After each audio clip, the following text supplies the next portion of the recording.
Balong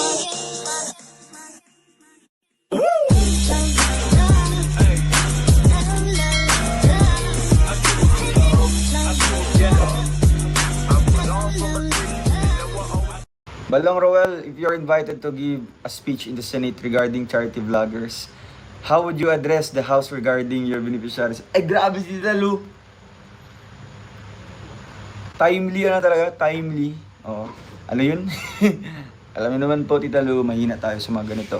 Balong Roel, if you're invited to give a speech in the Senate regarding charity vloggers, how would you address the House regarding your beneficiaries? First, so if I'm given a chance to speak up my side or our side being charity vloggers, if we're given a chance po to speak out, no, siguro una ko pong sasabihin doon sa kanila is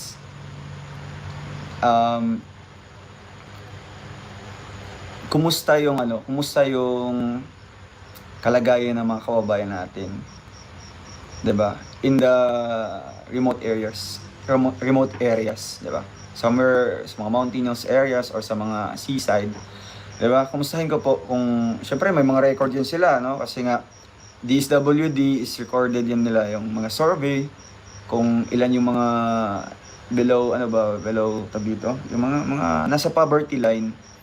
And then after that kung may ilalabas pa nila yung record or yung mga statistics na ganito ganyan,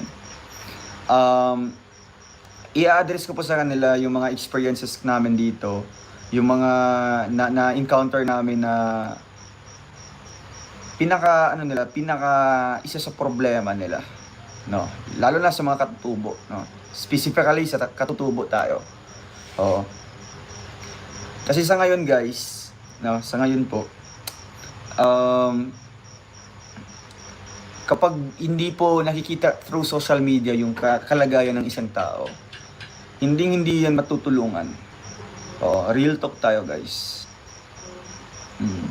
Kapag never yan ma-publish, never yan ma-feature, never yan makita sa vlog or sa video, hindi yan matutulungan. Oo, yan yung reality guys. Kaya gusto ko pong ipaano sa kanila. Gusto ko iparamdam sa kanila the power of social media, the power of technology. 'Di ba? How can we utilize this technology in order for us to know the real situation of our country? 'Di ba? Seryoso na guys, ah. Guys, yun.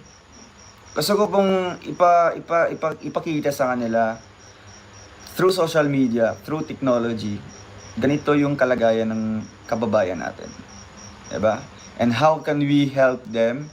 And what are some tawag dito, mga livelihood programs or what other ways can we help them? 'Di ba? Sa anong paraan ba? Ano ba yung mga committee ng different agency, ahensya ng gobyerno natin, 'di ba? To guide them, to help them. 'Di ba? Gusto kong makita or malaman sino-sino ba yung mga taong lalapitan natin para idulog natin yung ganitong problema ng ating kababayan. 'Di ba guys? Kasi if hindi natin alam kung saan tayo lalapit, wala ding tulong na makakarating sa atin. Kaya alamin natin kung saang agency or committee tayo papasok to address this kind of situation, to address this kind of problem po ng ating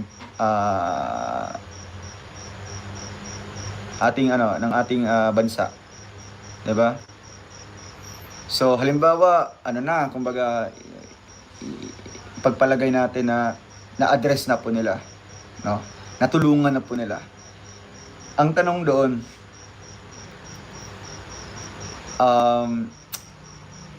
hanggang kailan yung tulong?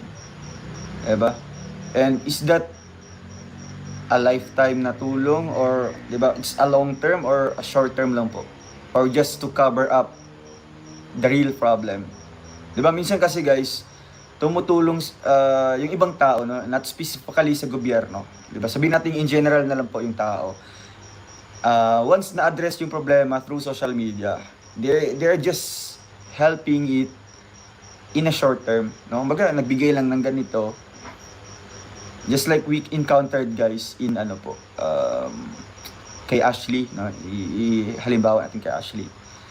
So, na-feature siya, guys. And, to be honest, lahat ng mga promises doon, lahat po ng mga promises doon sa TV na sinabi. So, yung iba lang po yung nakakarating sa kanila. Oo.